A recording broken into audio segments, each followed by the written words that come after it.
ang nag-deliver papunta sa bahay nila Pangulong Bongbong Marcos at Speaker Martin Romualdez mag-insert o magpasok ng 100 billion worth of projects sa BICAM. Sana po ay hindi nila ako mapatay bago ko mailabas ang lahat. Ginawa ko lang ang utos sa akin, pero ngayon, handa na akong harapin ang lahat. Ginagamit ng administrasyon ang buong resources ng bansa para tumahimik ako. That he will shoot me if I will talk. Gagamitin ako bilang panakipbutas sa kanilang kampanya laban sa korupsyon. Hindi na ako mananahimik, ilalabas ko ang lahat ng katotohanan. May resibo, may ebidensya, at may pangalan. Again, I informed the Speaker and asked clearance about the instructions ng Pangulo. At ang sabi niya, wala tayong magagawa. Kaya po nagtataka ako kung bakit sinasabi ni Pangulo na hindi niya makilala ang budget, samantalang lahat na binawas at dinagdag sa mga ahensya ng gobyerno ay humihingi ng approval sa kanya si Sec. Mina Pangandaman. Bago namin ginawa o tinapos ni Senator Chis Escudero during the BICAM. Sinabi pa ni Sec. Mina, everything is cleared with the President, basta importante, pasok ang pondo na request ng Pangulo. The following day, sinabi ni Sec. Mina, approve na si Presidente BBM sa lahat na binawasan na ahensya. Masaya na ang Pangulo dahil naipasok ang gusto niyang 100 billion insertion. Wala pong perang napunta sa akin. Lahat po ng insertion napunta sa ating Pangulo at Speaker Martin Romualdez.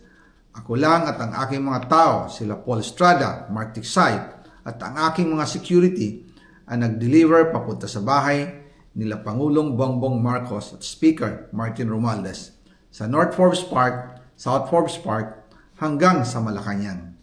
Yung mga deliveries po ay merong record ang aking mga tao. Totoo po yung sinasabi ni Orly Gutesa na nag-deliver siya sa Forbes Park. Totoo din po ang sinasabi ni Orly Gutesa na nag-deliver siya sa Malacanang nung siya ay nasa Senado. Para mapatunayan ang mga litrato na deliveries ay ilalabas ko po together with this video.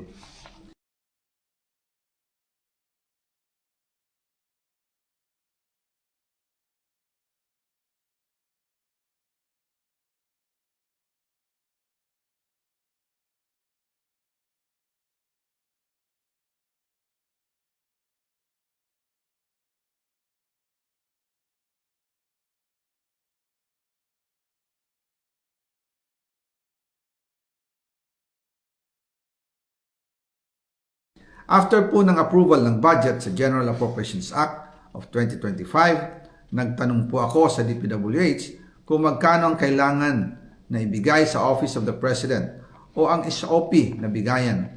Ang sinagot sa akin ay 25%. Ang ibig sabihin nito, 25% ng 100 billion ang SOP na kailangan ibigay kay BBM mismo. In total, 25 billion ang napunta kay Pangulong Bongbong Marcos. Kaya ngayon ay hinahamon ko si Ombudsman Remulla kung seryoso talaga siya sa mga sinasabi niya sa kanyang press release na idadamay niya pati si Martin Romualdez kung magbibigay ako ng ebidensya. Patunayan niya ngayon ang pronouncement niya. Imbestigahan niya ang fraternity Brad at ang kanyang kaibigan na si Speaker Martin Romualdez kung talagang tutupad siya sa tungkulin niya. Imbestigahan din niya si President Bongbong Marcos.